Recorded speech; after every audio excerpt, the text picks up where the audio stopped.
Hey, what's up, everyone? We're just going to do a little amendment to last night's video. Last night, I went on a little tirade about President Trump signing the omnibus. Okay, sorry about the sound of my phone. My phone is shot, and I'm got a new setup in the works for at home. But right now, I just got to get this out because I laced into the president pretty good last night. And a lot of people did on Twitter, because Twitter is a fucking cesspool, and just sucks. It just sucks because it's the only place you can get real fast news. But you got guys like Cernovich and Will Chamberlain, and I mean, there's a long list of people that were just completely jumping the gun last night, including myself a little bit, about President Trump signing this omnibus bill and not really comprehending what his options were.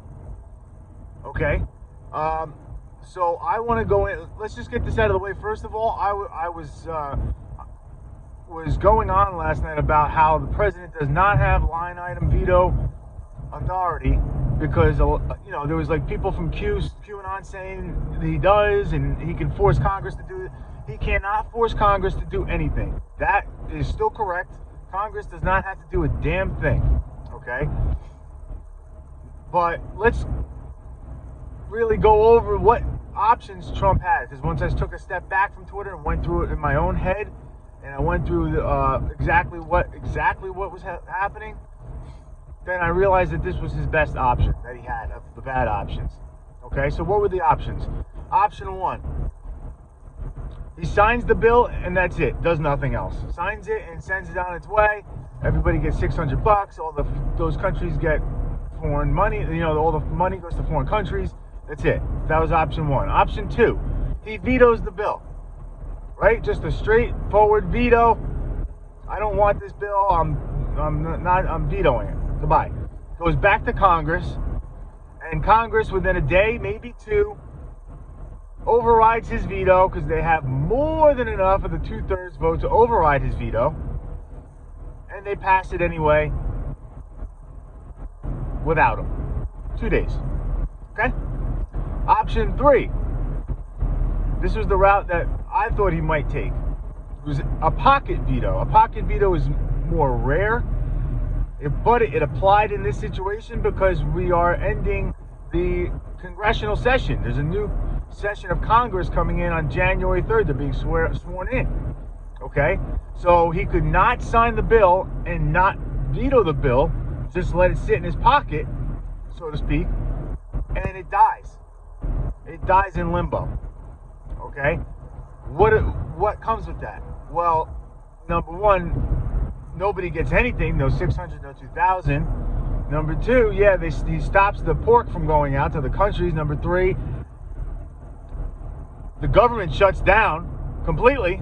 Everybody knows what comes along with the government shutdown.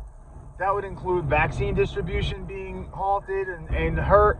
That would include unemployment benefits being hurt. Gig workers were getting extra unemployment benefits because they don't normally under the, a bunch of different things. Everybody knows what comes with the government shutdown, and this one had extra stuff that would come with it this time. Okay, so that would be it. That was the number three, pocket veto with a government shutdown. Congress reconvenes, repasses the bill again with their veto-proof majority, and passes that bill anyway without him, delaying it maybe 2 weeks. Passes anyway, though, again. Now option four.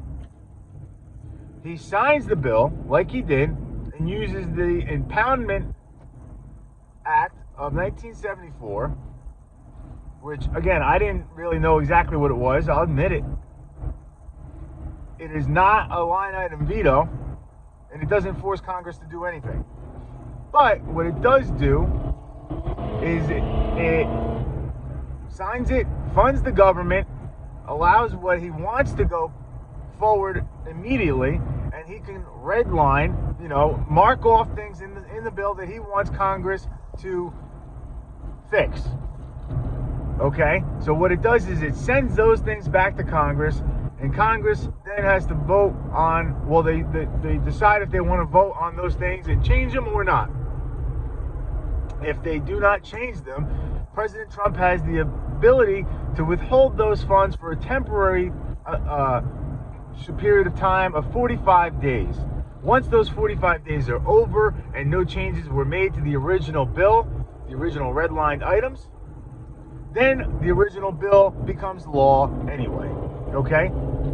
So he at least was able to tell these people, this is what I want, give them an opportunity to re-vote and fix it without just scrapping the whole bill. And he funded the government, and the government stayed open. Okay, so that is the best option of all those that I just listed. Let's summarize.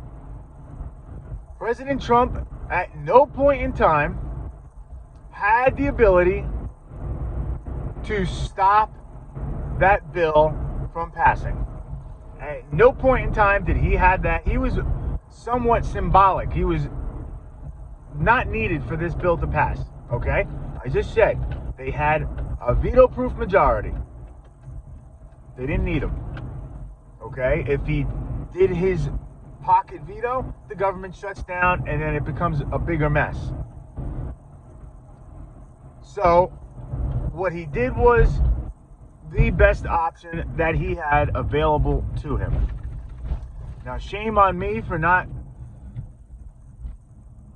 thinking deeper before I spoke, and shame on everybody else for still not understanding it. They still understand it. They still think he could have stopped it, but he didn't. He couldn't stop the damn thing. He couldn't.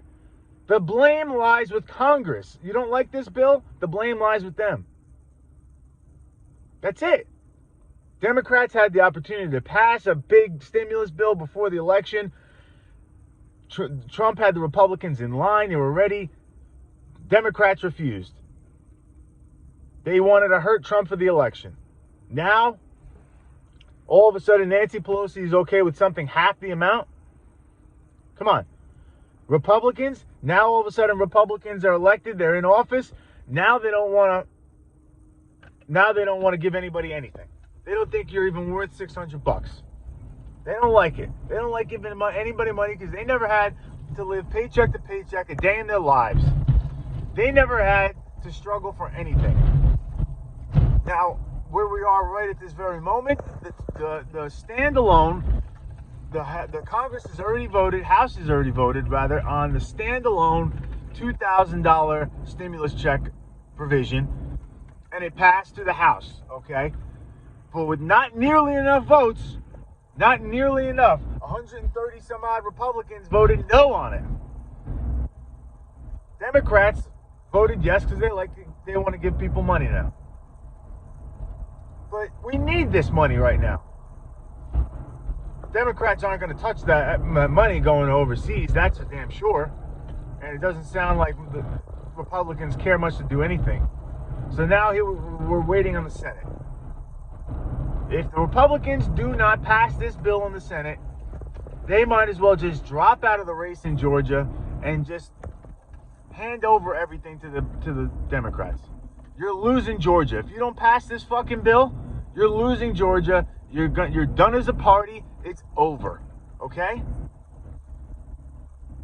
I forget which representative it was. It was a ranking Republican in the House. The hell was his name? I gotta look.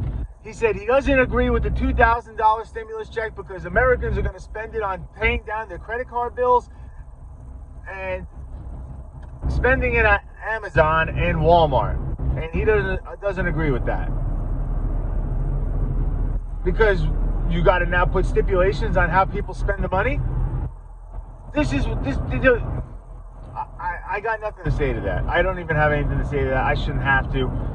Just please, anybody that wants the Republicans to salvage what is left of this party and regroup, go fucking bonkers on these people. Just start calling them. Hey, just hammer these people. They think that, listen, they don't think they have to do anything now. They're elected, especially in the Senate. They got 6 years. They got another 6 years before they got to do anything. It's crazy. So anyway, that's what it was. I jumped the gun on attacking President Trump. This was the best move he could have made in a series of bad options. So let's see what happens with the Senate. Let's see what happens with everything. All right, guys. See you later.